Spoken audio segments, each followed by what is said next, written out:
ललिता ने लिखा है कि प्रणाम गुरुदेव। खालीपन पर कुछ कहें गुरुदेव। एक सीकर को, एक खोजी को किन बातों से खाली हो जाना चाहिए?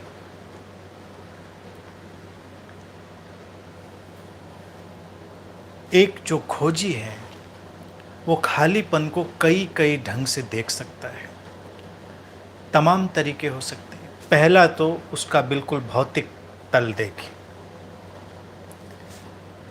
अपना घर, अपने आसपास के वातावरण में वस्तुओं के बजाय वस्तुओं के आसपास जो खालीपन है उसको देखने का अभ्यास डालें। अपने घर में किसी के घर जाएं तो हम दीवारें देखते हैं, दरवाजे देखते हैं, कर्टन देखते हैं, फर्नीचर देखते हैं, हम वो सब चीज़ें देखते हैं, लेकिन जो खालीपन है उस पर हम निगाह नहीं डालते। तो अपना बस केवल एक देखने का एटीट्यूड शिफ्ट करें, उसको बदलें, तरीका बदलें, खालीपन से ट्यून होना शुरू करें, तो वो आपको एक खालीपन से जोड़ेगा कहीं भी। फिर दूसरा तल अपने विचारों पर लाएं। हम विचारों पर इतने ग्रस्त हो जाते हैं कि जो विचार चल रहे हैं हम उन पर ही पूरी तरह से फोकस्ड हो जाते हैं, लेकिन विचार बादलों की तरह हैं, वो आते हैं जाते हैं। तो उनसे हटकर कभी जो गैप है विचारों का, जब विचार नहीं होते, उस पर फोकस करें। ध्यान के रूप में कभी आसमान को देखें, आसमान के खालीपन को देखें, तो ये एक ध्यान बन जाएगा, एक मेडिटेशन बन जाएगा कि आप अपने पूरे होश के साथ एक खाली आसमान को देखते हैं, उसकी असीमता को देखते हैं। वो आपके लिए बड़ा कारगर हो जाएगा। इसके अलावा हम जो धारणाएं हैं, हमारी जो कॉन्सेप्ट्स हैं, जो मान्यताएं हैं, जो हमारी स्मृतियां हैं, इन सबको परे हटाकर जीवन को देखना शुरू करें। ये बस केवल उन स्टिकर्स की तरह हैं या उन वस्तुओं की तरह हैं जो उस खालीपन पे चिपकती हैं, लेकिन स्मृतियाँ कितनी भी तुम्हारे पास हों, स्मृतियों के अलावा भी बहुत व्यापक जीवन है। अपने आप को कभी नाम से हटाकर देखें, अपने स्टेटस से, अपने जेंडर से, अपनी उम्र से हटाकर देखें, दूसरों को भी वैसा ही देखें। क्योंकि नाम हमने उस खालीपन में गढ़ा है, रूप उस खालीपन में पैदा हुआ है, तो इसको प्रयोग की तरह कभी इस तरह से हटाकर देखें। ये तो खालीपन पर प्रयोग है। बाकी जो ये एम्प्टीनेस है, ये खालीपन है, ये जीवन का सार है, एसेंस है। सब कुछ इस खालीपन में ही पैदा होता है, इस खालीपन में ही विलीन होता है, डिसअपियर होता है। ये अपीयरेंस और डिसअपियरेंस जो है ये एम्प्टीनेस से आती है। तो धीरे धीरे आप उसकी तरफ भी बढ़ जाएंगे। जिस कोने से, जिस कार्नर से भी इस एम्प्टीनेस को, इस खालीपन को महसूस करने का अवसर मिले, उसको करना शुरू करें, तो जीवन में एक भराव आएगा। ये विरोधाभास है और यही मिरेकल है, यही जो पैराडॉक्स है, ये मिरेकुलस है कि जितना आप खालीपन को अनुभव करते हैं उतना ही आप भर दिए जाते हैं अस्तित्व के माध्यम से। जितना खालीपन का बोध, उतना ही आपके अंदर भराव। वो भराव वस्तुओं का नहीं है, वो भराव विचारों का नहीं है, वो भराव धारणाओं का नहीं है, वो एक अस्तित्वगत भराव है। कभी तुम देखो, जब किसी विशेष क्षण में, ध्यान में, प्रेम में, किसी क्षण में तुम बिल्कुल फुलफिल्ड अनुभव करते हो, भरा हुआ अनुभव करते हो, तुमको लगता है कुछ नहीं चाहिए, तो क्या मिला हुआ होता है उस समय? तो देखेंगे उस समय तो कुछ भी मिला हुआ नहीं होता है, लेकिन जो मिला है उस पर हम अपनी पकड़ छोड़ चुके होते हैं। ध्यान और प्रेम के वो क्षण जो तुमको फुलफिल्ड अनुभव कराते हैं, वो तुम्हारी पकड़ को विलीन करने वाले क्षण होते हैं। वही तुमको भरा हुआ अनुभव कर। लेकिन जैसे ही तुम पकड़ फिर पैदा करते हो, फिर तुम थोड़े कमज़ोर अनुभव करने लगते हो। खालीपन का अनुभव और खाली खाली अनुभव करना, इन दोनों में अंतर है। जैसे तुमको लगता है बड़ा खाली खाली लग रहा है, तो ये खालीपन नहीं है, ये एम्प्टीनेस नहीं है। खाली खाली यानी कि तुम इस समय पर्पजलेस अनुभव कर रहे हो, तुम इस समय पूरी तरह से उस बोर्डम के शिकार हो गए हो, तुमको समझ नहीं पड़ रहा है क्या करें। तो लोग कहते हैं भाई खाली दिमाग शैतान का घर है, ये खाली दिमाग ऐसा, ये खाली, कोई खाली नहीं बैठा जाता। अब खाली ना बैठने का उनका मतलब है कुछ ना कुछ करते रहेंगे, चाहे खुराफाती क्यों ना करें, लेकिन कुछ करेंगे जरूर। वो खाली नहीं, खालीपन है ध्यान का अनुभव, जब कोई पकड़ तुम निर्मित नहीं करते, धारणाओं से मुक्त हो जाते हो।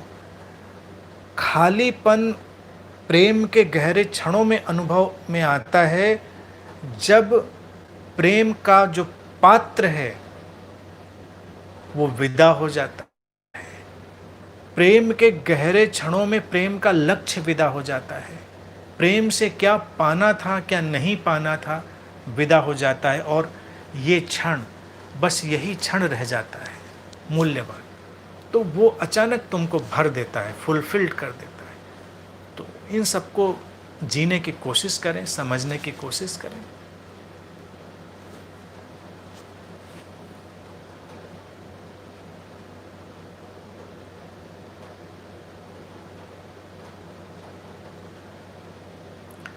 शिल्पा जैन ने लिखा है, गुरुजी ध्यान के वक्त शून्य में जाने में बहुत डर लगता है। ऐसा लगता है कि वापस बाहर ना आ पाई तो क्या होगा, कृपया मार्गदर्शन दें। कुछ काम ऐसे होते हैं जिनको डरने के बावजूद भी करना होता है। डरिए लेकिन करिए। शून्य में जाने का तात्पर्य क्या है? शून्य में जाने का तात्पर्य है धारणा रहित, मान्यता रहित, विश्वास रहित, रूप रहित, नाम रहित आयाम में प्रवेश करना। उस अज्ञात आयाम में प्रवेश करना जहाँ पर ज्ञात की पकड़ छूट रही है। इसीलिए डर लगता है। ज्ञात में सब जाना पहचाना है, अज्ञात में कुछ जाना हुआ नहीं। तो वो शून्य है, अज्ञात का, अज्ञेय का एक प्रतिबिंबन, एक रिफ्लेक्शन हमारे भीतर। हम अपने रूप से, अपने पहचान से, अपनी आइडेंटिटी से भरे हुए हैं। ध्यान में शून्य में प्रवेश का अर्थ है सारी पहचानों से मुक्त हो जाना। तो डरने की कोई बात नहीं। ये अनुभव कभी कभी सिंबॉलिक फॉर्म में भी आ जाता है कि मन हमारे लिए एक ऐसा शून्य रच देता है, कि ऐसा अनुभव रच देता है, हमको लगता है अगर हम उसमें खींच लिए गए तो जैसे हम मिट जाएंगे। ये मन का एक चित्रण है हमारे लिए, उसका एक निर्माण है जो वो अनुभव कर रहा है हमारा अंतर्मन। और मिटेगा क्या? जो भी स्यूडो है, जो भी छद्म है, वो मिट जाएगा। तुम्हारी पहचान मिट जाएगी, आइडेंटिटी मिट जाएगी। इसलिए डर लगता है। बाहर नहीं आ पाई जो डर लगता है, जब हम उसमें प्रवेश कर जाते हैं तब उस पर हमको हंसी आती है, हम हंस पाते हैं। क्योंकि ये क्या नहीं बाहर आएगा और क्या जाएगा, हम इसी तो उलझन में थे। हम जिस पहचान के साथ ध्यान में जाएंगे और ध्यान सचमुच में घटा और शून्य ने हमें आच्छादित किया, तो जो बाहर लौटेगा वो पहचान मुक्त होगा। इसीलिए जो रियल मेडिटेटर हो जाता है वो किसी संप्रदाय का हिस्सा नहीं रह जाता, वो किसी संगठित धर्म का हिस्सा नहीं रह जाता, वो किसी टैग वाला ब्रांडेड मेडिटेटर नहीं रह जाता, क्योंकि उसका कोई ब्रांड ही नहीं। वो तो पहचान थी, आइडेंटिटी थी कि भैया आप ये हैं, और उसने सबको खींच लिया। उस शून्य ने सबको समाप्त कर दिया। इसीलिए शून्य डराता है। हम अपनी पहचानों से जुड़कर ही तो जीते हैं। यहाँ तक कि ध्यानी की पहचान ही बनी रहे मेडिटेटर की, तो वो भी अच्छा लगता है। कम से कम हम मेडिटेटर हैं, हम साधक हैं, हम सीकर हैं। ध्यान का शून्य अगर तुमको अवशोषित कर ले, अब्जॉर्ब कर ले, तो थोड़ी देर के लिए तुम ये कहने में भी सक्षम नहीं रह जाओगे कि तुम सीकर हो, खोजी हो, मेडिटेटर हो, साधक हो, तपस्वी हो, क्या हो, होना मात्र रह जाएगा। डेफिनेशन लेस, परिभाषा रहित होना मात्र, विशुद्ध होना। अब विशुद्ध होना क्या है? ये तो होकर ही जाना जाता है। तो ध्यान में ये सब घटनाएं घटती हैं, और ध्यान में जो अनुभव तुमको बिल्कुल वास्तविक जैसे जान पड़ते हैं, वो हमारे मन के ड्रामेटिक क्रिएशन होते हैं। क्योंकि कभी कभी कुछ लोगों को ऐसा लगता ही है कि जैसे एक बॉटमलेस एबिस है जिसमें वो बस खींच लिए जाएंगे, उनको लगता है कि खींच लिए जाएंगे, लेकिन ये हमारे मन का निर्माण। आप खींच जाएं, डरना किस बात का? भाई देखिए, डरना तो तब चाहिए जब कोई परेशानी हो, समस्या हो। अगर ध्यान में हम प्रवेश करें और उसके बाद हम वापस ही ना आए तो डरना क्या? इससे ज़्यादा संतुष्टि वाली बात क्या होगी, सुकून वाली बात क्या होगी? आप सोच के देखिए, गहरा ध्यान, हम प्रवेश कर गए, उसके बाद वापस ही नहीं आए, झंझट खत्म, सारा जो आसपास का उपद्रव बवाल था खत्म, चिंता किस बात की? और एक जॉय था। लेकिन ऐसा होता नहीं कि आप ख़त्म हो जाएंगे, आपकी आइडेंटिटी ज़रूर डिस्ट्रॉय होगी। लेकिन अगर वैसा भी हो जाए, मैं कहता हूँ, तो भी डरने की बात क्या है? आपकी तो झंझट ख़त्म हो जाएगी ना। बाकी पीछे लोग जो बचेंगे वो संभालेंगे, देखेंगे, वो उनकी झंझट है, वो अपना जाने। जो सामने होता है वो अपना निपटाता है। आप निपट गए, आपका जीवन निपट गया, बाकी जो पीछे रहेंगे उनकी अपनी डेस्टिनी, वो अपना अपना निपटाएंगे। यहाँ तो हर कोई अपना अपना निपटाता है, तो इतना चिंता, इतने डर की बात है। ये मैं केवल एक मेटामॉर्फिकली कह रहा हूँ ये एज इट इज़ नहीं है। ध्यान कभी भी तुमको मार थोड़े ही डालता है कि उसमें गए तो बस मर गए। हाँ, मरते हैं एक अर्थ में, जिसको गोरख कहते हैं कि ये जो जोगी है, ये जो साधक है, वो मर जाए।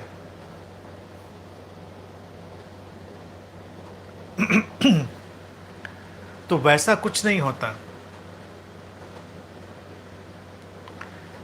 शिल्पा कहते हैं घर वाले डॉक्टर के पास ले जाएंगे कि अचानक से क्या हुआ। देखो, पहली बात तो ऐसा कुछ होने वाला नहीं कि डॉक्टर को ले जाने की नौबत आए।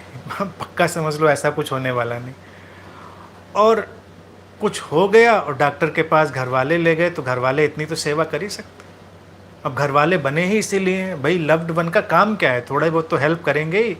कोई मुश्किल आ गई तो करेंगे, ले गए तो उनका अपना काम है, वो ले जाएं। डर गए, डर सकते हैं, जो नहीं समझेगा वो डर सकता है। और घर वालों की जिम्मेदारी है, संवेदनशीलता। अगर उनको कुछ अजीब लगता है तो डॉक्टर के पास ले जाना, संपर्क करना बनता है। क्योंकि कभी कभी उल्टा भी हो सकता है कि घर वाले बड़े कूल हैं, बड़े भारी मेडिटेटर हो गए, और उधर ध्यान करने वाले को हार्ट अटैक पड़ रहा था या कोई और बीमारी हो रही थी, उसकी सांसें ठीक नहीं चल रही थी, और घर वाले सोच रहे हैं को ध्यान का अनुभव घट रहा है, ये ज़्यादा उछल कूद हो रही है, लग रहा है कैथारसिस हो रहा है, और वो बेचारा किसी दर्द में ज़मीन पर लौट गया। अब घर वाले अगर इतने मेडिटेटर हो गए तो भी जान मुश्किल। तो घर वालों का बड़ा संवेदनशील होना जरूरी है, एहतियात के साथ, बिना उपद्रव की। और डॉक्टर तो ये भी कहते हैं कि हार्ट अटैक भी पड़ जाए तो उपद्रव मत करिए, शांति रखिए, शांति से संपर्क करिए डॉक्टर से, और शांति से जो भी आपको फर्स्ट एड आती है उसका उपयोग करिए, तो जान बचाई जा सकती है।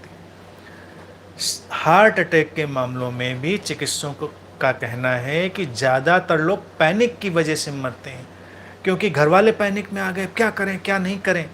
तो पहले तो 2-4 गलत नंबर मिला देते हैं, फिर डॉक्टर के नंबर पे आते हैं। अगर आप बहुत संतुलन के साथ काम लेंगे तो हार्ट अटैक में भी जान बचा लेंगे, और ध्यान में भी ज़रूरत पड़ी तो उसमें बचा लेंगे। पैनिक नहीं किसी चीज़ में। तो सबकी ट्रेनिंग यही होनी चाहिए कि पैनिक नहीं, शांति रखें। और आपको भी काहे को डरना है? आपको जैसे कृष्ण ने अर्जुन को समझाया था कि भाई तुम किस बात के लिए डर रहे हो युद्ध करने से, कि तुम विजयी हुए तो ये राज्य तुम्हारा है, और तुम वीर गति को प्राप्त हुए तो तुम मुक्त हो जाओगे। तुमको डरना किस बात का है? तो उस अर्थ में अगर तुम देखो तो तुम्हें भी डरना किस बात का है। ध्यान में सचमुच में कुछ रूपांतरण घट गया, ध्यान की सिद्धि हो गई, और ध्यान में निकल गए तो भी मुक्ति हो गई, क्योंकि बिना झंझट के चले जाना भी तो बड़ा भारी आशीर्वाद है।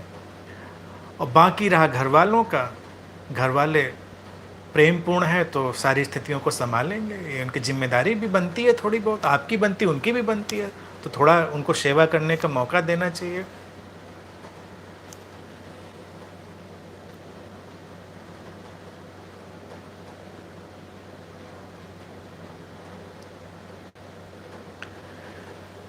स्नेहा दलवी के उससे आया है प्रश्न सृष्टि दलवी का कि बुद्धा के 8 फोल्ड कॉन्सेप्ट पर जानना चाहती हैं। तो सृष्टि उस पर हम अलग से बोलेंगे, क्योंकि 8 फोल्ड कॉन्सेप्ट पर बोलने का मतलब है एक पूरा जो डिस्कोर्स सीरीज है वो रखी जाए, तो इत्मीनान से उसको समझाया जाए, तो उसको हम फिर इत्मीनान से समझाएंगे।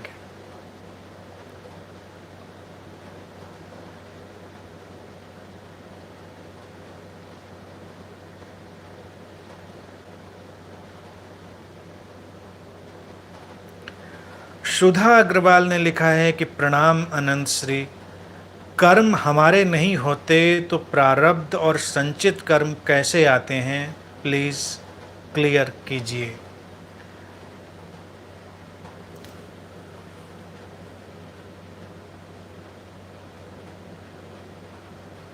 प्रारब्ध कर्म और संचित कर्म केवल एक कंसेप्ट है, और हर कंसेप्ट अम्ब्रेला कंसेप्ट होता है, यानी कुछ जो हमसे ढका जाना है बस उसके लिए उपयोग करते हैं। हम कैसे बताएं कुछ बातों को, तो हम कुछ शब्द आविष्कार करते हैं, प्रारब्ध कर्म, संचित कर्म, ये सारे कर्म। ज्योतिष में भी इन शब्दों पर बड़ा उपयोग किया जाता है, प्रारब्ध, संचित, क्रियमाण, ये सारे कर्मों का। लेकिन ये ऐसी ही बात है जैसे हम किसी माइंड को एक्सप्लेन करने के लिए ये बात कहते हैं कि conscious mind, subconscious mind, unconscious mind, तो कहीं कोई डिवीजन थोड़ा ही होता है। केवल समझाने के लिए हम बताते हैं कि मन के ये ढंग हो सकते हैं, मन के ये ढांचे हो सकते हैं, ये समझाने के लिए केवल कह रहे हैं। तो प्रारब्ध कर्म और संचित कर्म की बात जब है तो वो वहाँ पर वैसे ही लागू है। अगर हम अकर्ता की बात को समझते हैं तो उस संदर्भ में भी उसको हम देख सकते हैं, उसको व्यक्तिगत नहीं बनाने की ज़रूरत है। संचित कर्म यानी कि वो कर्म जो कहीं पर स्टोर्ड हो गए, तो संचित तो होता है, लेकिन लोगों ने इसमें ट्विस्ट क्या किया कि एक एक व्यक्ति का कर्म कहीं संचित है, यानी कि जैसे एक एक व्यक्ति की कोई अलग अलग फाइल कहीं पे बना के डाल दी गई। ऐसा नहीं है। हम जो कुछ भी कर रहे हैं इस जीवन में, कोई कुछ भी कर रहा है या कहीं कुछ भी हो रहा है, वो सब इस विराट अस्तित्व में, इस यूनिवर्सल माइंड में, इस टोटलिटी में स्टोर हो रहा है। वो वहाँ पर उसका जो अंकन है, उसकी जो रिकॉर्डिंग है वो हो रही है, लेकिन व्यक्तिगत के तौर से नहीं। जैसे ग्लोबल वार्मिंग बढ़ रही है तो वो एक व्यक्ति के लिए नहीं बढ़ रही, सबके लिए बढ़ रही है, और उसका परिणाम भी सभी को भोगना पड़ता है, सभी उसके शिकार होते हैं। वातावरण में बदलाव आए, इकोलॉजिकल चेंजेज हों, तो होते तो एक एक व्यक्ति के द्वारा है। हम एसी चला रहे हैं, हमारे यहाँ चल रहा है, आपके यहाँ चल रहा है, उनके यहाँ चल रहा है, हम ग्लोबल वार्मिंग में अपना इनपुट डाल रहे हैं, लेकिन वो बदलाव जो होगा वो टोटलिटी में होगा, वो संचित बनेगा, लेकिन उसका जो परिणाम है सबको भोगना पड़ेगा। तो कर्म जो हैं अव्यक्तिगत हैं, व्यक्ति के माध्यम से घटते हैं, ये तय है, लेकिन जब वो घट जाते हैं तो वो उस टोटलिटी का हिस्सा बन जाते हैं, उनको हम संचित कहते हैं, वो संचित कर्म हो गए। ठीक है। अब जब संचित का एक सारा इम्प्रेशन अस्तित्व में निर्मित हो गया, तो उसका जो परिणाम है वो सभी के पास आएगा, वो स्टोर हाउस से सभी प्रभावित होंगे, सभी के लिए। रहा सवाल प्रारब्ध का, तो प्रारब्ध के लिए कहेंगे कि कुछ ऐसे कर्म जो सीधे तुम्हारे भाग्य से जुड़े हैं, तुम्हारे प्रारब्ध से, वो जो तुमको अभी भोगने हैं वो प्रारब्ध कर्म बन रहे हैं। इस कंसेप्ट को भी हम अकर्ता और अकर्म की तरह से समझ सकते हैं, क्योंकि अगर कुछ लोग भाग्यवादी बातें करेंगे तो वहाँ पर समझाएंगे नहीं नहीं तुमने पहले किया था, पिछले जन्मों में किया था, फिर उसने तुम्हारा प्रारब्ध बनाया, वो प्रारब्ध होकर तुम्हारा काम कर रहा है। नहीं, प्रारब्ध कर्मों की या उस इंफॉर्मेशन की वो एक स्थिति है जब वो हमारे बॉडी माइंड में एक्सेस हो रहे होते हैं। यानी कि टोटलिटी तो है, लेकिन टोटलिटी से जो वेव हमारे नज़दीक आ गई, जो धारा समग्रता से हमारे नज़दीक आ गई, वो हमारे लिए प्रारब्ध बन रही है। ग्लोबल वार्मिंग सबके लिए बड़ी है, लेकिन जब हमारे घर में हमको गर्मी महसूस हो रही है, तो जो गर्मी का वातावरण निर्मित हुआ है हमारे आसपास, हमारे घर के आसपास, वो हमारे लिए हमारा प्रारब्ध है, वो हमारा प्रारब्ध है। हमको उसे भोगना पड़ेगा और कोई उपाय नहीं है। लेकिन उसको व्यक्तिगत तौर से देखेंगे कि ये मैंने किया था, शायद वही लौट कर मुझ तक आ रहा है, ऐसा नहीं है। वो तो समग्रता में काम चल रहा है। तो ये परिभाषाएं, ये जो शब्द हैं, ये सुंदर हैं, लेकिन इनका हम क्या उपयोग करते हैं वो हमारे जो समझ के तल हैं, समझ के आयाम हैं, उनमें बड़ा अंतर डाल सकते हैं। अगर आप बहुत भाग्यवादी हो जाएंगे, बहुत ज्योतिषियों के चक्कर काटने वाले हैं, तो प्रारब्ध और संचित आपके लिए कुछ अलग मतलब लेकर आएंगे। लेकिन अगर आप नॉन डूवर समझते हैं तो आपके लिए कुछ अलग मतलब लेकर आएंगे, और खूबसूरत मतलब हैं, शब्द सुंदर हैं, बस उनको समझना कैसे ये तो आपके ऊपर निर्भर करता है।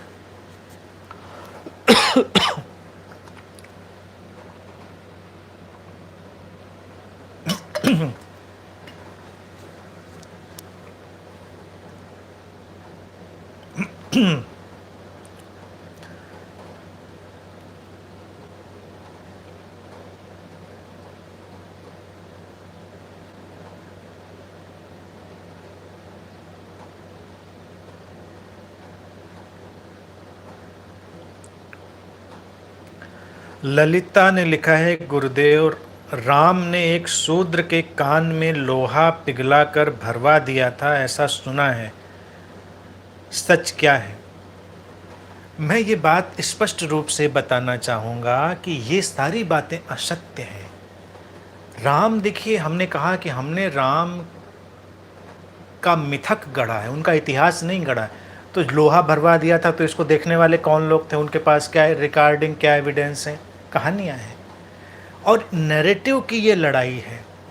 भारत में एक वर्ग था प्रबुद्धों का, बुद्धों का, जिसने राम के चरित्र को यूं गढ़ा कि लोगों के लिए प्रेरणा बने, आदर्श बने, उनके जीवन को एक विस्तार देने का माध्यम बने।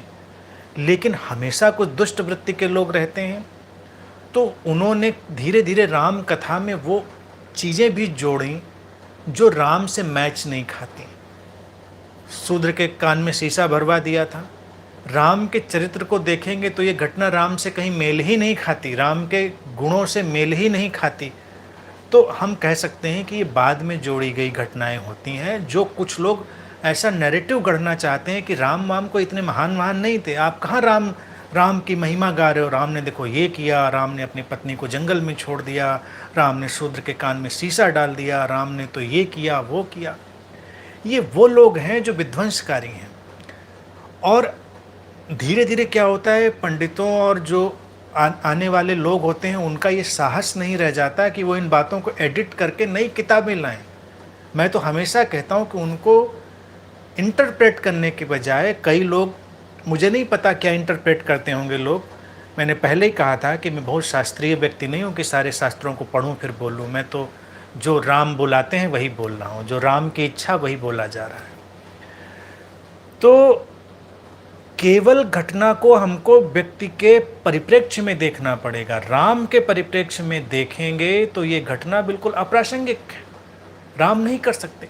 जो राम निकलते हैं वन के लिए, केवट मिलता है, उसके प्रति इतने करुणा भाव से भरे हैं। परित्यक्त, सताए हुए लोग, छोटे छोटे लोग जिनके प्रति इतनी करुणा राम के मन में भरी है, वो राम इतने दुष्ट हो जाएंगे कि बस किसी ने वेद सुन लिए और किसी ने कुछ ऐसा ज्ञान सुन लिया तो उसे कान में शीशा भरवा दिया। और जहाँ तक मुझे स्मरण आता है, गूगल करके देख सकते हैं, शीशे का आविष्कार भी बहुत बाद में हुआ है, तो शीशा भरवाया होगा ये भी मुश्किल लगता है, फिर लेके लोग आएंगे नहीं, लोहा भरवा दिया होगा कुछ। राम के नाम से जो कुछ भी चलता है, चाहे वो रामचरितमानस में भी क्यों ना आया हो, अगर वो राम के व्यक्तित्व से मेल नहीं खाता है तो उसको हमको काट कर अलग कर देना चाहिए, उसको एडिट कर देना चाहिए। यहाँ तक कि मैंने तो कई बार ये बात कही है कि यहाँ तक कि रामचरितमानस में जो ये ढोल गवार वगैरह वाली शूद्र पशु नारी वाली चौपाई आ जाती है, इसको एडिट कर देना चाहिए, डिलीट कर देना चाहिए।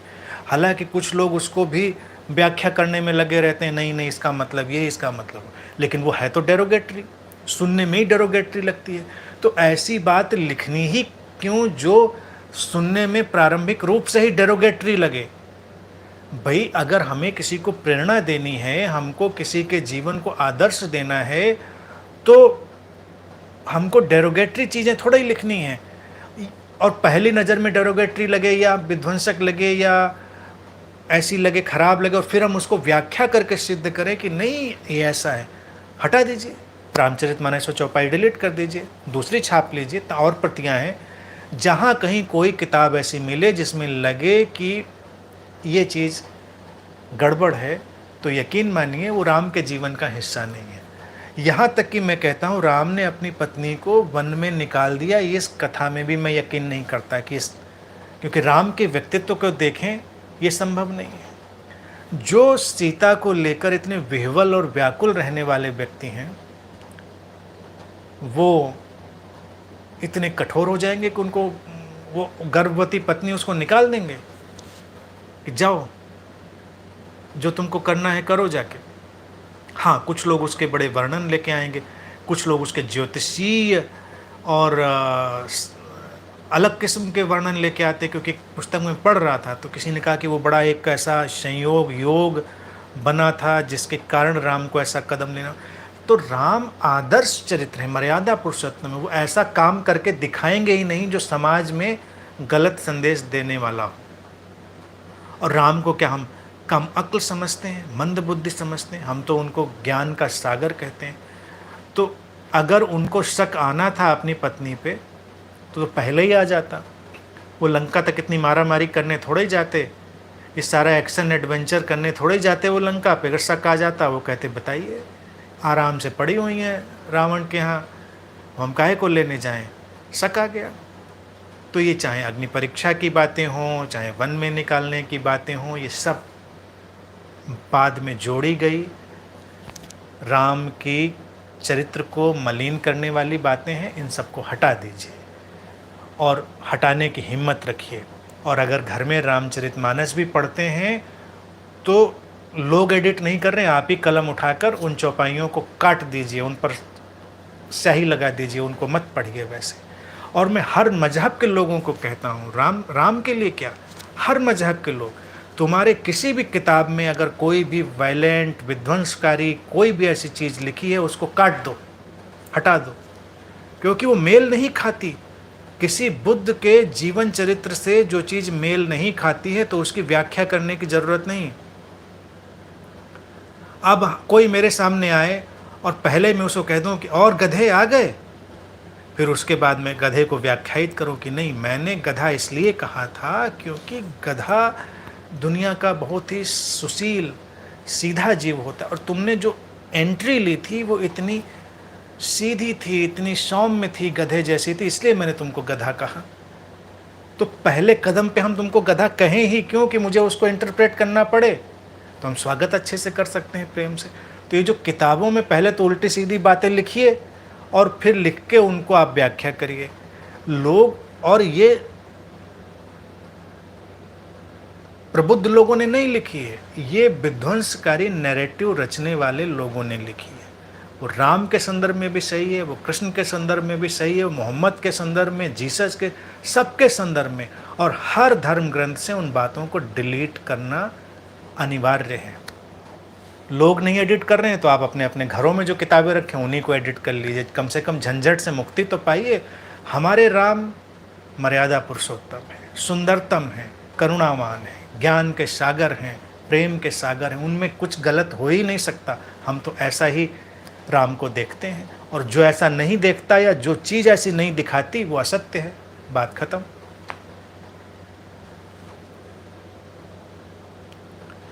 अनंत आकाश पूछ रहे हैं कि गुरुजी नमन, गीता में श्री कृष्ण ने कहा है प्रकृति के 3 गुण हैं, गुण ही गुण में बरतते हैं, ये क्या हैं और गुणातीत कैसे हुआ जाए?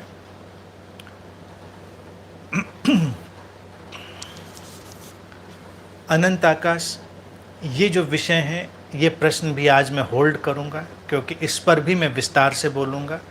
अभी मैं बहुत संक्षेप में बोलूँगा तो वो कई लोगों को बहुत स्पष्ट नहीं होगा, इसलिए ये प्रश्न आपका हमारी टीम के द्वारा सेव कर लिया जाएगा। इस पर हम बाद में कभी बात करेंगे।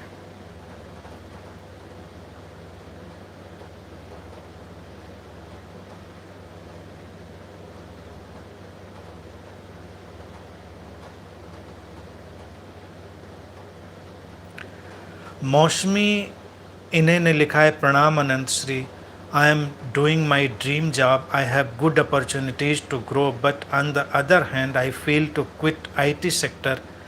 This thought surprises me because it is starting off my career. Please guide.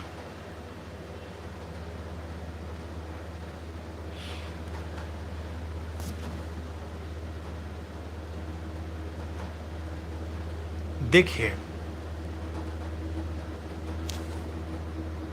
अच्छी जॉब कर रही हो, खुश हो, उसमें संभावनाएं हैं, आगे बढ़ने के मौके हैं, तो बेहतर है उसके साथ चलना चाहिए। अगर उसको क्विट करना है तो अंदर से क्या पुकार आ रही है, ये बात भी समझने की है कि अंदर से कोई पुकार है कुछ और करने की, किया जा सकता है। देखिए, कैरियर में जो लोग फॉर्चुनेट हैं वो कुछ प्रयोग तो कर ही सकते हैं। किसी के पास प्रयोग करने का मौका नहीं है तो वो एक अलग अवसर की बात है। तो अपने अंतर्मन को पहले जो है उसको टटोल कर देखने की ज़रूरत है। और अगर कुछ, एक तो ड्रीम जॉब है और एक है हमारा ड्रीम, हमारा स्वप्न हमको कुछ और आवाज़ दे रहा है, उसकी तरफ जाया जा सकता है। और आजकल के देखिए युवा पीढ़ी के पास, और ख़ास तौर से IT सेक्टर में जो बच्चे हैं उन सब के पास, तुम लोगों के पास देखिए ये अवसर है कि खूब धन अर्जित करो, जितना कर सकते हो जल्दी से जल्दी। और फिर तुमको अलग होना है तो क्विट करके जो तुम्हारे दिल की आवाज़ है उसको करो। अब क्या करने का मन है पहले उसको एक्सप्लोर करो। बहुत सारी चीज़ें हो सकती हैं जीवन में करने की। हम कर रहे हैं तमाम काम या तो काम में अपनी रुचि के कारण या धन के कारण। धन एक अनिवार्य चीज़ है, तो अगर किसी को ये अवसर, ये अपॉर्चुनिटी अस्तित्व ने दी है कि वो अधिक से अधिक धन अर्जित कर सकता है तो करिए, और उसके बाद फिर अपने अंतर्मन की पुकार को सुनिए। इसमें कोई अस्वाभाविक नहीं है। लेकिन आप सारे प्रैक्टिकल पहलुओं पर भी देख लीजिए। तो जो युवा लोग मेरे पास आते हैं मैं उनको यही कहता हूँ कि प्रैक्टिकल चीज़ों पर भी देख लीजिए, क्योंकि अभी जीवन में धन भी अनिवार्य है, तुमको सर्वाइव भी करना है, और तुम अचानक अपना सारा कैरियर छोड़कर कहीं आगे चले जाते हो तो ये भी प्रश्न खड़ा होगा कि फिर आगे क्या करना है। आगे सर्वाइवल के लिए तो मारामारी नहीं करनी पड़ेगी, अगर करनी पड़ेगी तो ये तुम्हारे लिए मुश्किल है, तो फिर चलाइए, उसको अच्छा लगता है तो उसमें रहिए। लेकिन अगर आप मीनवाइल इतनी सुविधाएं अर्जित कर लेते हैं कि आगे कुछ बेहतर कर सकते हैं तो उसके साथ भी चला जा सकता है, और तुम्हारी भी उम्र भी ठीक है, तो सारी चीज़ों को मैनेज किया जा सकता है। और वो लोग मैं समझता हूँ ज़्यादा फॉर्चुनेट हैं जो अपने जीवन में पहले ज़रूरत का कर लेते हैं, फिर अपने मन का कर लेते हैं। ये जीवन सबको ऐसा मौका नहीं देता कि लोग अपने मन का भी कर पाएँ। कुछ लोग अपनी ज़रूरतों का करने में ही रह जाते हैं। सबके अपने अपने ढंग ढांचे हैं, अस्तित्व के अपने रास्ते हैं। तो इन सारी चीज़ों पर बिल्कुल प्रैक्टिकली सोचकर चलो और बस खुश रहो। एक चीज़ ये ध्यान रखो कि जो कर रहे हो, कर रही हो या आगे करने का इरादा है, उसमें तुमको खुशी कितनी मिले, जिसमें सर्वाधिक खुशी मिले वो काम करो।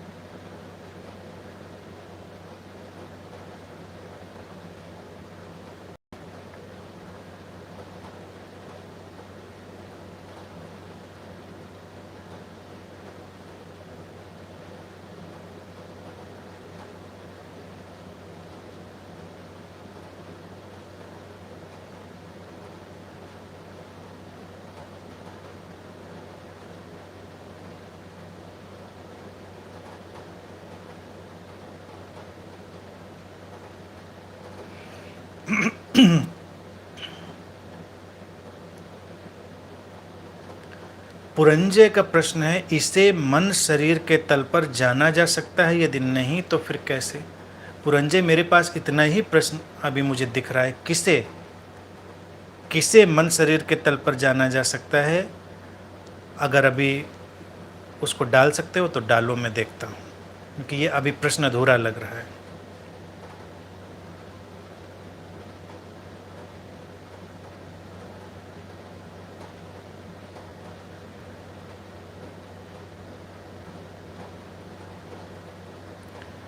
डॉक्टर इला प्रसन्ना ने वही बात लिखी है कि राम यदि साक्षात धर्म हैं, करुणापूर्ण हैं, तो सीता का परित्याग गर्भावस्था में उन्हें बिना बताए कर दिया, ये कैसी मर्यादा है? क्या सीता के साथ ये न्यायोचित है? क्या सीता आहत नहीं हुई?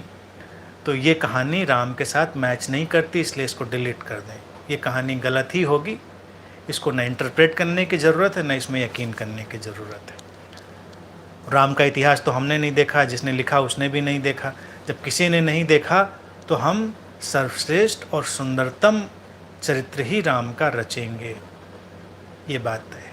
अगर कोई रचने में कमी पहले वाले लोगों से रह गई है तो उसको अब हम रचेंगे। जैसे कोई पेंटिंग बनाते हैं तो वक्त वक्त पर उसको रीटच कर देते हैं, तो राम हो कोई भी हो, उनको रीटच करना बीच बीच में ज़रूरी होता है। वो मज़हब, वो किताबें, वो कथाएं आतंकवाद का आधार बन जाती हैं, टेररिज्म का, जो कहती है कोई रिटच नहीं किया जाएगा, कोई कामा, फुल स्टॉप, एक बिंदी, एक कलर, कुछ नहीं लगाया जाएगा, तो वो फिर एक नए किस्म के आतंक को जन्म दे देती है। राम करुणामय है, तो राम के साथ हम ये लिबर्टी ले सकते हैं, ये आज़ादी ले सकते हैं कि हम रीटच करेंगे। जो कथाएं उनसे मैच नहीं करती उनको डिलीट कर देंगे, क्योंकि ये हो नहीं सकता। हम पहले देखेंगे तो हमको लगेगा अच्छा ये वाला आदमी का ये वाला काम कर सकता है, तो नहीं कर सकता, तो उसमें सोचना क्या इस बात को। ये सब अलग नैरेटिव गढ़ने वाले लोगों ने डाली हैं, जोड़ी हैं, और तमाम कथावाचकों से लेके और तमाम लोग उसके शिकार हो गए हैं। वो इतनी हिम्मत नहीं कर पाते, वो कहें कि हम इसको एक्सेप्ट ही नहीं करते, इन कथाओं का कोई महत्व नहीं, इनका कोई मूल्य नहीं, ये व्यर्थ है, निराधार है।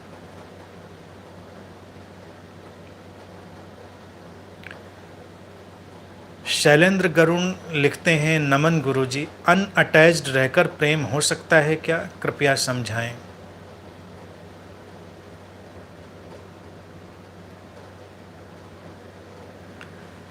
हाँ बिल्कुल, अनअटैच्ड होकर ही सही अर्थों में प्रेम हो सकता है। अटैचमेंट जिसको हमें लगता है कि बड़ा मूल्य है, वो प्रेम की सबसे बड़ी बाधा है। उसी को हम अनुवाद करेंगे मोह। मोह और प्रेम में अंतर है। मोह है अपनी किसी धारणा को पकड़ लेना। मोह का अर्थ ही यही है कि किसी भी व्यक्ति को, धारणा को अपना मान लेना, लेकिन अपना अपने ढंग से मान लेना। जैसे हम सूरज से अटैच हो सकते हैं क्या? आसमान से अटैच हो सकते हैं क्या? अब आप कहेंगे तो एब्स्ट्रैक्ट बातें हो रही हैं, इंसानों की बात करें, लेकिन पहले समझने के लिए समझें। क्योंकि वहाँ पर हम कोई अपनी धारणा नहीं लगा पाते हैं। आसमान आसमान जैसा है, सूरज सूरज जैसा है, नदियाँ नदियाँ जैसी हैं, तो इन पर हम कोई अपना मोह नहीं पैदा कर पाते, तो हम उनके प्रेम में सचमुच हो सकते हैं। अभी क्या है, किसी व्यक्ति से जब आप अटैच होते हैं तो सचमुच में उससे प्रेम नहीं करते हैं, आप अपनी ही किसी धारणा से अटैच हो जाते हैं और उससे प्रेम करने लगते हैं। आपको लगता है कि ये प्रेम है। तो जब हम अनअटैच कहते हैं तो अनअटैच का इतना ही अर्थ होता है कि अब आप अपनी धारणा उसके ऊपर नहीं लगा रहे हैं। जब धारणा नहीं लगाएंगे तो मोह नहीं बनेगा, मोह नहीं बनेगा तो जो फिर घटेगा उन दोनों लोगों के बीच, वो सचमुच में प्रेम होगा, वो वास्तविक प्रेम होगा। तो रियल लव जो है वो हमेशा अनअटैच्ड ही होता है। लेकिन अनअटैच्ड का अर्थ कई बार लोग ऐसे भी करते हैं ट्रांसलेशन की, कोई मतलब ही नहीं, बेपरवाह नहीं। कंसर्न और केयर एक अलग बात है और मोहग्रस्त होना एक अलग बात है। हम जब प्रेम में होते हैं तो हम कंसर्न में होते हैं, हम केयर में होते हैं। व्यक्ति क्या, हम प्रकृति के भी कंसर्न और उसकी केयर में होते हैं। आप एक पौधा भी लगाते हैं तो उसका भी तो ध्यान रखते हैं, आपको उसका भी ख्याल होता है कि पानी दे दें, इसको खाद दे दें, इसका हम सुरक्षा कर लें। तो इसी तरह से जब आप बिना मोह के किसी के प्रेम में होते हैं तो पूरा ख्याल रखते हैं उसकी सुरक्षा का, उसके पूरे अस्तित्व का, और वो प्रेम वास्तविक होता है, क्योंकि ये किसी धारणा पर खड़ा हुआ प्रेम नहीं है। आपकी अपनी किसी छवि का, अपनी किसी इमेज का प्रेम नहीं है। नहीं तो आप पहले तो अपनी इमेज बीच में लाते हैं और उस इमेज के, उस छवि के प्रेम में पड़कर आप अटैच होते हैं। तो छवियों को बीच से हटा लेना ये चैलेंजिंग हो सकता है, चुनौतीपूर्ण हो सकता है, लेकिन प्रेम तो चैलेंजिंग होता ही है। प्रेम अगर तुम्हारे लिए नई नई चुनौतियां ना लाए तो प्रेम ही किस काम का।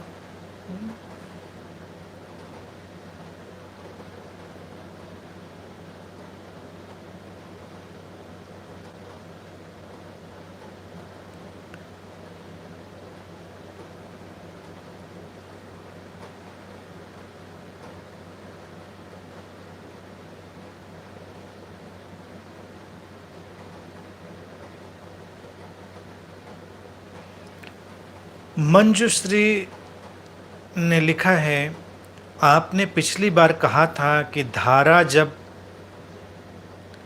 उल्टी होती है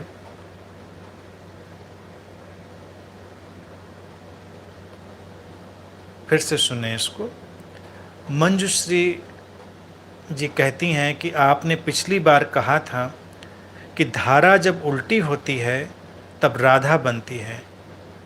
इसी संदर्भ में मुझे पूछना था कि मन जब बिखरता है तब कभी उसे टर्निंग विदिन यानी स्पिरिचुअल अवेकनिंग कहते हैं और कभी उसे नर्वस ब्रेकडाउन भी कहते हैं, तो इन दोनों में फ़र्क क्या है?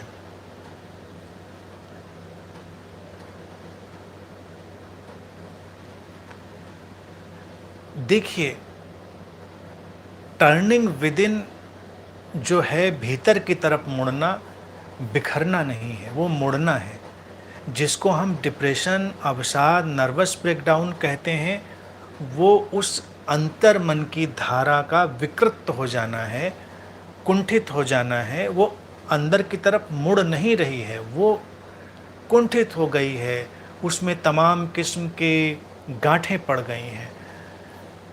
धारा का लौटकर राधा बनना यानी कि अंतर्मुखी हो जाना, वो एक अलग घटना है, वो स्पिरिचुअल अवेकनिंग है। जब हम अपनी बाहर भागती हुई जो जीवन ऊर्जा थी या विचारों की जो श्रृंखला थी, प्रवाह था, उसको भीतर मोड़ लेते हैं। भीतर मोड़ने का अर्थ है कि अब हम उसको सीमाओं के जगत से हटाकर अपने स्रोत की तरफ ले जा रहे हैं जो असीम का तल है, तो स्पिरिचुअल अवेकनिंग में जाएगा। लेकिन जिसको हम अवसाद और नर्वस ब्रेकडाउन कहते हैं, वो सीमाओं से टकराकर, सीमाओं से घबराकर मन का संकुचित हो जाना है। मन पैरालाइज हो जाता है क्योंकि वो उसको असीम की पुकार नहीं आई है, उसको असीम का बोध भी नहीं आया है। वो सीमाओं से घबरा गया है। और सीमाओं से घबराने की स्थिति ये होती है जैसे किसी घर में हम बंद हों और हम दीवारों से सिर टकराने लग जाएं। तो कभी कभी हमारे विचार और अंतर्मन की दशा ऐसी हो जाती, वो नर्वस ब्रेकडाउन में ले जाती है। अवेकनिंग में वो चीज़ ले जाती है, अगर आप बंद भी हो गए हैं तो आप बस शांत होकर थोड़ी देर बैठते हैं। कमरे में ही मान लीजिए आपको बंद कर दिया गया, आप शांत होकर प्रकृतिस्थ हो जाते हैं, ध्यानस्थ हो जाते हैं। और फिर उसी ध्यान में आपको सूझता है कि अब बाहर निकलने का क्या रास्ता आप लेंगे, कौन सी खिड़की दीवार तोड़ेंगे, कौन सी दीवार तोड़ेंगे, कौन सी सुरंग खोदें, कोई ना कोई रास्ता निकलेगा। तमाम ऐसे उदाहरण देखिए, ऐसे क्रांतिकारियों के उदाहरण हैं कि जेल में बंद कर दिए गए, उन्होंने खाने के चम्मच से खोदकर सुरंग बनाकर जेल तोड़ दी, निकल गए। एक हो सकता था दीवारों पे सिर पटक पटक कर पागल हो जाते, और एक था कि उन्होंने स्वीकार किया पहले और देखा कि ठीक है, अंतर्मुखी हुए और अपनी आंतरिक शक्तियों को जागृत किया और रास्ता बनाया। तो स्पिरिचुअल अवेकनिंग ये चैनलाइज्ड वे है, बाहर भागती हुई जीवन ऊर्जा, बाहर भागते हुए विचारों का, सीमाओं से टकराते हुए जीवन ऊर्जा, सीमाओं से टकराते हुए विचारों का असीम की तरफ मुड़ जाना, अनंत की तरफ मुड़ जाना, वो स्पिरिचुअल अवेकनिंग रहता है। तो ये डिफरेंस है।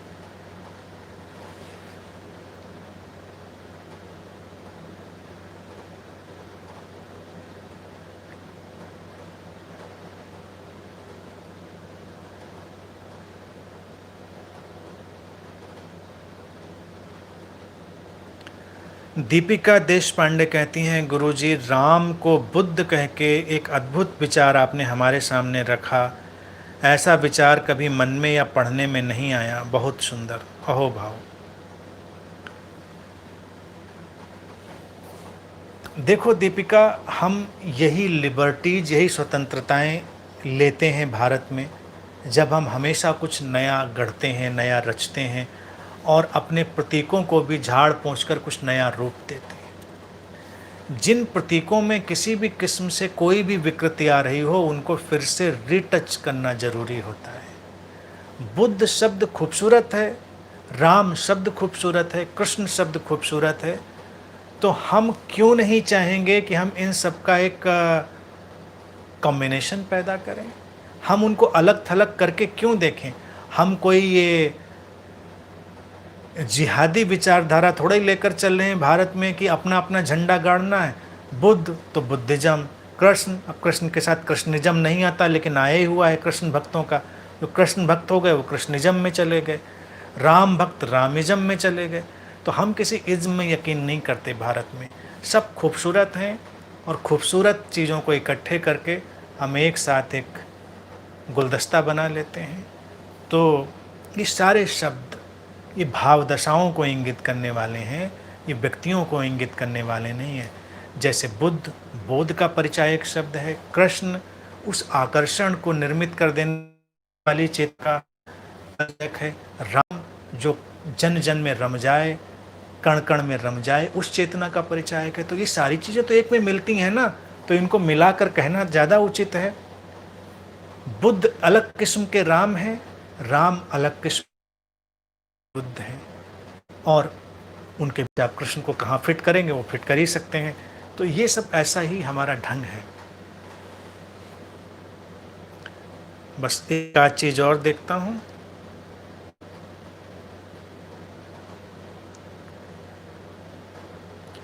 नीरज जैन ने लिखा है, जैसे जैसे अपनी इन्फिनिट पॉसिबिलिटीज़ का आभास गहरा होता जाता है, वैसे वैसे बॉडी माइंड नॉन डूअर की तरफ बढ़ रहा है। ये कैसा विरोधाभास है, इस पर प्रकाश डालिए। विरोधाभास कहाँ है? ये तो सही हो रहा है, ये तो बिल्कुल फार्मूला अलाइंड है। इसमें तो विरोधाभास है नहीं कि इन्फिनिट पॉसिबिलिटीज़ पैदा ही होती हैं नॉन डूअर की समझ से, तो कोई विरोधाभास नहीं है। जितना अकर्ता के भाव में रहेंगे उतनी ही अनंत संभावनाओं के साथ दो चार होंगे, उतनी ही अनंत संभावनाओं को जागृत होता हुआ देखेंगे। वो हमसे बहेंगी, हम उनको करेंगे नहीं, हमसे बहेंगे। हम देखेंगे अपने को वैसा करता हुआ, देखेंगे वैसा घटता हुआ। इसीलिए तो अनंत संभावनाएं पैदा हो जाती हैं किसी अकर्ता व्यक्ति के भीतर। अब देखिए, ऐसे पक्षी हैं, भूकंप आने वाला है और वो अचानक अपना रास्ता बदल देते हैं, या सुनामी आने वाली, वो अपना रास्ता बदल देते हैं। तो उनको पहले मैसेज थोड़े आता है, एसएमएस थोड़े भेजते हैं एक दूसरे को कि भैया सुनामी आने वाली है, अब दूसरी तरफ चलते हैं, अब ये वाला रास्ता सेफ नहीं रहा। ये सब नहीं बोलते हैं। वो तो जीवन ऊर्जा उनको स्वतः ही एक अंत प्रेरणा से किसी दूसरी ओर ले जाती। वो अनंत संभावना का जागृत होना है। तो ये जो पशु पक्षी हैं, ये हमारे सोशल मीडिया की बीमारी से ग्रस्त नहीं है कि पहले उनको कोई मैसेज जाएगा तब वो काम करेंगे। वो नॉन डूअर की स्टेज में हैं, तो उनको अस्तित्व ही धक्का देकर काम कराता है। वो बस बह रहे हैं, उनको खुद भी नहीं पता कि हम इधर जाते जाते अब इधर क्यों जाने लग गए। हम देख कर सोचते हैं कि ये जा तो इधर रहे थे, जाने इधर लग गए। उनको नहीं पता, वो तो अपने जीवन के फैलाव में, उसके उत्साह में, उसके एंथुजियाज्म में है। वो तो उत्साही को ले जा रहा है। तो जब आप अकर्ता में होते हैं तो वो जीवन ही आपको अनंत संभावनाओं की ओर बहा ले जाता है। कुछ करते करते अचानक आप कुछ और करने लग गए। सोच कर थोड़ा ही करेंगे कि नहीं अब ये नहीं करना है, ये काम, अब बड़ा वाला काम कुछ करने जा रहे हैं। आपको पता ही नहीं क्या छोटा और क्या बड़ा, क्या ऊंचा और क्या नीचा। आपको कुछ नहीं पता, आप सरोकार ही नहीं रखते इन बातों से, और देखते हैं कि जीवन अनेक अनेक संभावनाओं की ओर बहता जा रहा है। तो विरोधाभास कोई है ही नहीं।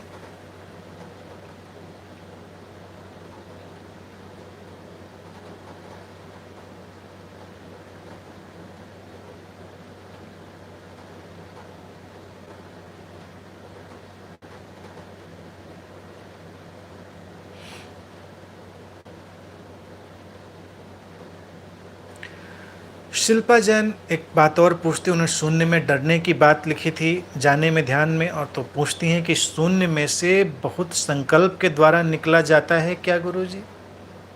बिल्कुल नहीं शिल्पा, संकल्प की जरूरत ही नहीं, उसमें समर्पण के द्वारा ही निकला जाता है। जब कोई भंवर आए तुम्हारे सामने नदी में, तो उससे कैसे निकलोगे? भंवर से लड़कर, संकल्प बनाकर, या भंवर में अपने को छोड़ देकर?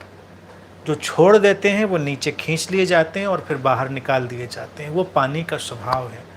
शून्य में संकल्प नहीं, समर्पण चाहिए। समर्पित कर दो, खींच लेने दो उसको। कहाँ ले जाएगा? अगर तुमको लगता है मिटा देगा तो समर्पण कर दो, मिटा दो भाई। मिटाना है तो अभी मिटा डालो, और फिर वो शून्य बचाएगा, तुमको सहेजेगा, संवारेगा, उठाएगा, मुक्त करेगा। तो संकल्प की कोई ज़रूरत नहीं, बस छोड़ दो अपने आप।